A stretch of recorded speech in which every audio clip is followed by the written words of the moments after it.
What's going on, guys? Kelland Chafee and Mark Wilson from digitalfreedommovement.com here. Welcome to episode number one. And on this podcast, we're going to be talking about a little thing called persistence and why it's so important, and what we've seen over the years being coaches and having coached thousands of people, and just noticing that a lot of people lack this. What would you call that, Mark? It's not a skill. It's like, what is that? It's something that's like built into, it's almost like habitual, that like if you either have like that quitter mentality or that mentality like that it's just like, no matter what, I'm seeing this bitch through. You know what I mean? And it's just, it goes back to the fact that when we're raised, I think when we're younger, I know from me, my parents told me I was never allowed to quit anything. The only thing I was allowed to quit was bears, which was the like Bear Scouts or whatever, or kind of thing. That was the one thing. That explains a lot about your mentality today, Mark. Scouts. I didn't know that about you. I literally just learned that. Oh, fuck. For sure, man. That was the only thing in my life I've ever been allowed to quit. But other than that, like, and that's why I was able to see through thick and thin. And I mean, obviously yourself as well, right? I don't know. Mine's backwards, because I didn't have parents being like, "Oh, you can't quit this." It was, the only thing that I think, helped my persistence out is my dad was a total fucking hard ass. My foster dad was. And he always would tell me, he said, if you're going to do something, don't half-ass it and do it right. And that's when I was like 13. He used to pay me like $5 an hour to scrub. He worked for a company called Northwest Sanitation in Alberta. And he used to make me scrub down his trucks with SOS pads and a pressure washer. And one time I fucked it up and missed a spot, or there was some like mud on a stack somewhere, like where you couldn't even fucking see. And the asshole grabbed a bucket, scooped up a bunch of mud, and fucking tossed it all over the truck and said, redo it. He paid me $5 an hour to do this shit. It was like freeze, like 6 degrees out, like fucking pressure washing trucks. And I never did it again. Like my attention to, that's more so attention to detail, not necessarily persistence. So sorry for getting off topic, but. Oh, you better be sorry, man. Like, let's stick to the plan here, okay? Yeah. Fuck you. I do what I want. But one thing that a lot of people lack, at least I've noticed this, Mark, I'm sure you've noticed this as well. You've been coaching now for what, 2 years, 3 years? Oh, almost. Well, actually coaching for like 3.5 now, but almost in the business for 4 years. I know your 5-year just passed, but I'm almost 4. 5 years yesterday, dude. That's more important than my birthday tomorrow. It's a big day for me. I just look back and was like, wow. Anyways, one thing that I've noticed, like that, guys, that is the make it or break it between success and failure, is simply persistence. It's like, if you look at every single person who wins at any business, regardless of online, they've all faced trials and tribulations in every business possible. There's going to be fucking problems. There's going to be issues.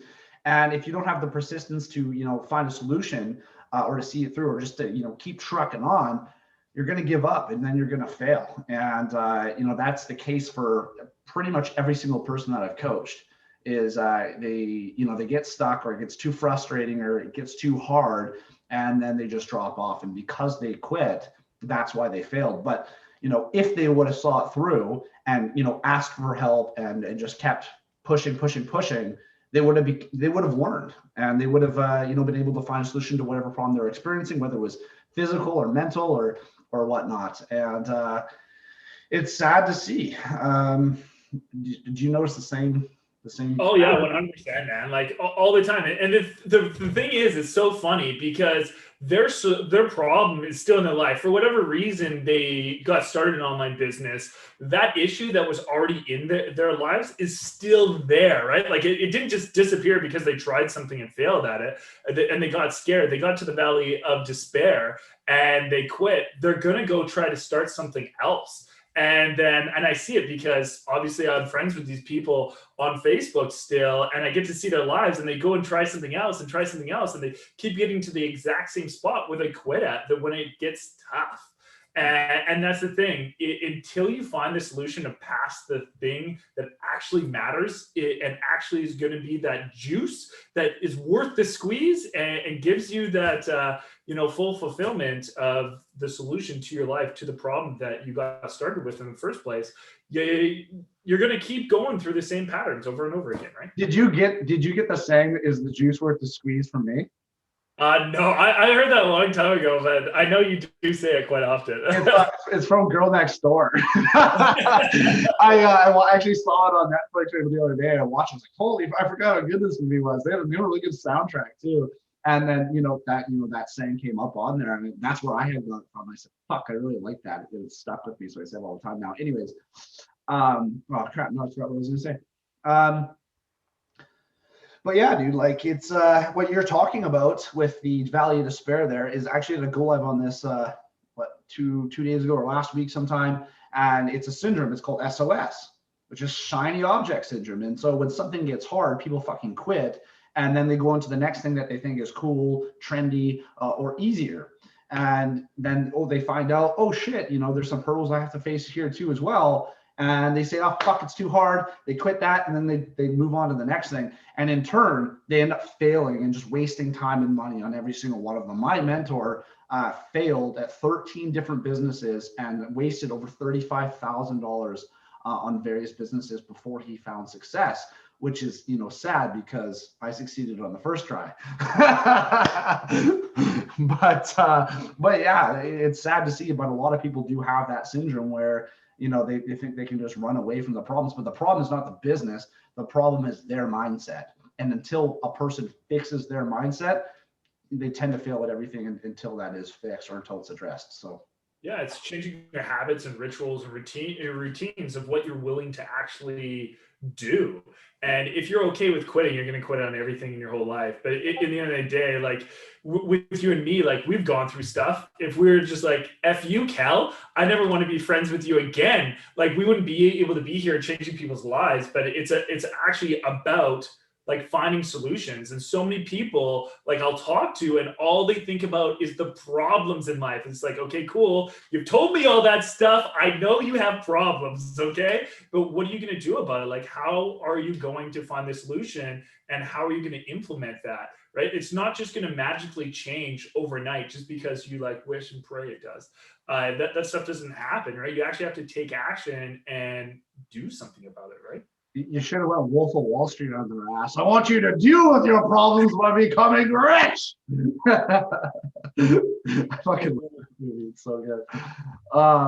But yeah, dude, it's I'd say, guys, it's actually it's frustrating to see that because me and Mark see it all the time. Some people they come in positive, good, like strong-willed, and those people win. And then some people that we had a couple guys, I'm not going to name names, come in and they just came in with a negative mindset to start. It's just like, fuck, it's such a big job to, rewire somebody's mind. It doesn't happen overnight. It's something that takes a lot of consistency and they're doomed to fail. So, when I begin coaching people like that, I'm going to be completely blunt, honest. I kind of give up on them right there and then because the likelihood that they're going to be able to change their mindset lickety split right now is it's slim to none, right? And I feel like there has to be a massive driving force within their mind to force them to change their thinking. It's like, Mark, if I'm thinking a certain way and you say, Kelland, stop being a dipshit,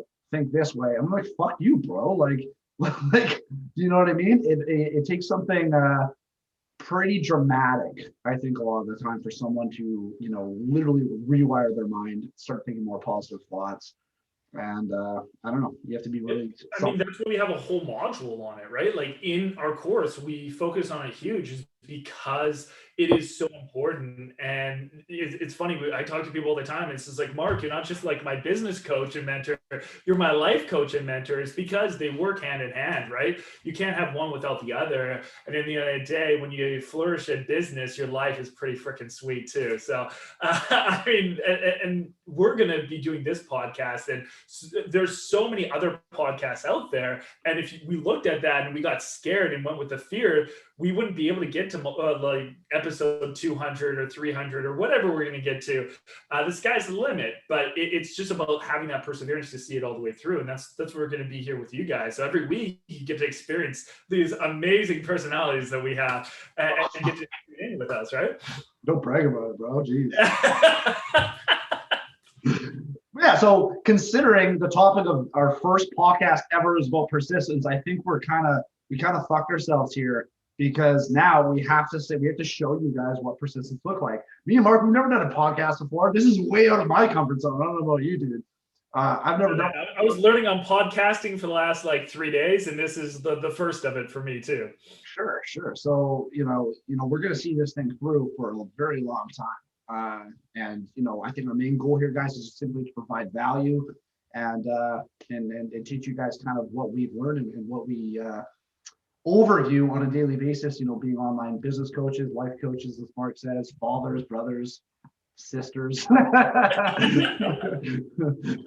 don't know where I was going with that. Anyways, so yeah, guys, we're gonna be posting this content all over the place. It'll be, Mark, where's it gonna go? It's gonna go like it's going to be on pretty much every source that you can listen to your podcast on. So Apple Podcast, Spotify, YouTube, everything. We're even going to be splashing on Facebook, because that's our real expertise, where we live every day. Yeah, that's like our cave, guys, is Facebook. but yeah, guys, so stay tuned for this. We're gonna be talking about a flurry of different things. I think some of them are just going to be a lot of fun, and other ones are going to be more factual based, diving into actual marketing, how Facebook, how Instagram works in regards to paid advertising, what's working currently in the social media marketing industry and what's not. And so, whether you guys are just, random viewers, have nothing to do with social media marketing, I can guarantee you're going to have fun listening to these two assholes talk. And, if you have a small business or you already have an online business, definitely stay tuned, because you're going to be learning a lot of value. Mark and I have invested, $30,000, $40,000 and more into our education to know what we do today. Not only that, but we utilize these skills on a daily basis, 365 days a year, to make sure that they work, and we continue to change with the market. So it's like, tons of value here. But I think that's all I wanted to say on this one. Are you good, Mark? Or? Yeah, that's it. We appreciate you guys for all tuning in with us. But enjoy and just make fun of us. Like, we're cool with it. We make fun of each other all day. So enjoy that. Thank you for tuning in to the Online Entrepreneur Experience by DFM. We want to hear from you. If you have any questions for Kelland or Mark to answer on our next episode, email us at info@digitalfreedommovement.com, and we'd love to answer any of your questions. And don't forget to tune in next week for another amazing experience.